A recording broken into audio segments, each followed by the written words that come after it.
ठीक रूस और यूक्रेन की तरह ही चीन और ताइवान की इस तनातनी ने भी दुनिया को दो हिस्सों में बांट दिया है। इत्तेफाक से मुल्कों के इन पालों में वो देश शामिल हैं जिनकी गिनती दुनिया की महाशक्तियों और परमाणु ताकतों में होती है। ऐसे में अगर कहीं चीन और ताइवान के बीच वाकई जंग छिड़ गई तो फिर दुनिया का हाल क्या होगा, इसका अंदाजा लगाना मुश्किल नहीं है। आइए देखते हैं इस खेमेबंदी में कौन किसके साथ खड़ा है।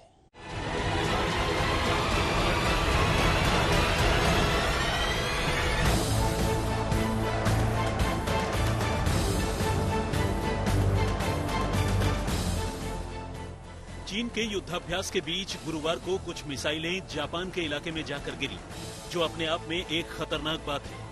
और इस तनातनी को लेकर अब दुनिया दो हिस्सों में बंटती नजर आ रही है। रूस यूक्रेन को लेकर दुनिया पहले ही दो हिस्सों में बंटी हुई थी और अब चीन ताइवान के रिश्तों ने फिर से दुनिया की ये दरार और चौड़ी कर दी है। चीन की धमकी को दरकिनार कर अमेरिका के हाउस ऑफ रिप्रेजेंटेटिव की स्पीकर नैन्सी पेलोसी ताइवान क्या पहुंची।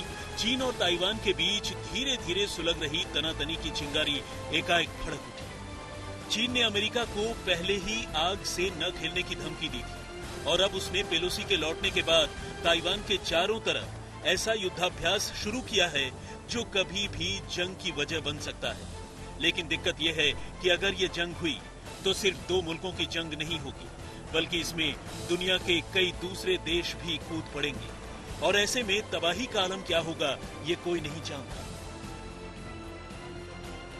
ताइवान को लेकर अमेरिका और चीन की तनातनी ने दुनिया को फिर से दो धड़ों में बांट दिया है। नॉर्थ कोरिया और रूस ने चीन का समर्थन किया है, वहीं पेलोसी का कहना है कि अमेरिका ताइवान के साथ खड़ा है। उन्होंने कहा कि अमेरिका ताइवान की सुरक्षा और अर्थव्यवस्था का समर्थन करता है। अमेरिका ने ताइवान के साथ खड़े रहने का वादा किया है। पेलोसी ने ये कहकर मानो आग में और घी डाल दिया कि दुनिया को लोकतंत्र और निरंकुशता में से किसी एक को चुनना है। अब सवाल यह है कि आखिर दुनिया में इस वक्त कौन किसके साथ खड़ा है। चीन के समर्थन में दो देश अब तक खुलकर सामने आ चुके हैं। इनमें एक उत्तर कोरिया है और दूसरा रूस। दोनों ही देशों ने पेलोसी के दौरे को गलत बताया है और उनके दौरे को उकसाने वाला कदम करार दिया है। चीन खुद तो खैर एक बड़ा परमाणु ताकत है ही। उत्तर कोरिया और रूस भी अपने आप में परमाणु महाशक्तियां हैं। दूसरी ओर फिलहाल बेशक अमेरिका ही ताइवान के साथ खड़ा नजर आ रहा हो, मगर जानकारों की माने तो ब्रिटेन और कनाडा जैसे देशों के ताइवान के साथ आने में देर नहीं लगेगी। मई में अमेरिकी राष्ट्रपति जो बाइडेन ने भी कहा था कि अगर ताइवान पर चीन हमला करता है तो अमेरिका उसकी सैन्य मदद करेगा। उधर ब्रिटिश अखबार गार्जियन ने एक रिपोर्ट में दावा किया है कि नवंबर में ब्रिटिश सांसद ताइवान का दौरा कर सकते हैं। हालांकि इस रिपोर्ट पर यूके में चीनी राजदूत झेंग जेगुआंग ने कहा कि हम उम्मीद करते हैं कि ब्रिटेन ताइवान की संवेदनशीलता को कम नहीं आंकेगा और अमेरिका के नक्शे कदम पर नहीं चलेगा। उधर पाकिस्तान तो खैर शुरू से ही चीन के पाले में है। इस तनाव के बीच उत्तर कोरिया के विदेश मंत्रालय ने कहा है कि वो ताइवान के मामले में किसी भी बाहरी देश के दखल की घोर निंदा करता है और चीन का पूरा समर्थन करता है। इशारों ही इशारों में उत्तर कोरिया ने चीन के गुस्से को भी हवा दी और कहा है कि अगर कोई बाहरी ताकत किसी देश के आंतरिक मामलों में खुलेआम दखल देता है तो ये उसका अधिकार है कि वो अपनी संप्रभुता बचाने के लिए जवाबी कार्रवाई करे। वहीं रूस के विदेश मंत्रालय ने पेलोसी के दौरे को उकसावे का कदम बताया। साथ ही ये भी चेतावनी दी है कि अमेरिका का ये कदम चीन के साथ टकराव बढ़ाएगा। G7 देश भी इस मामले में अमेरिका और ताइवान के साथ खड़े नजर आ रहे हैं।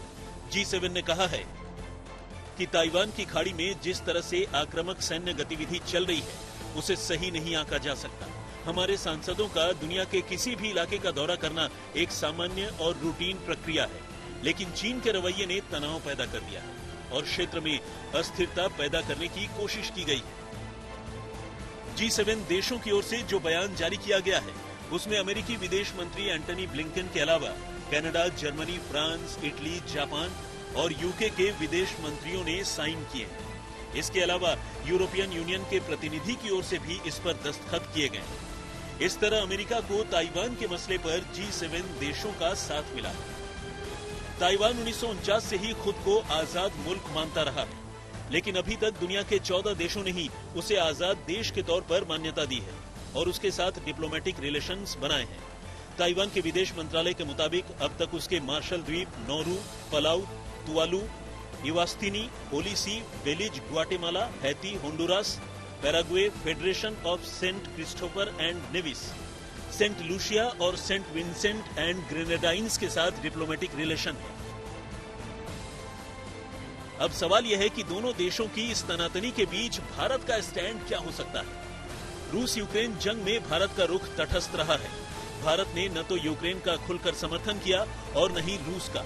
भारत ने यही कहा कि जंग किसी भी समस्या का हल नहीं है और यह नहीं होना चाहिए। अगर चीन और ताइवान के बीच भी जंग छिड़ती है तो भारत तटस्थ रुख ही अपनाएगा। इसकी एक बड़ी वजह यह भी है कि भारत के ताइवान के साथ डिप्लोमेटिक रिलेशन नहीं है और वो वन चाइना पॉलिसी का समर्थन करता है।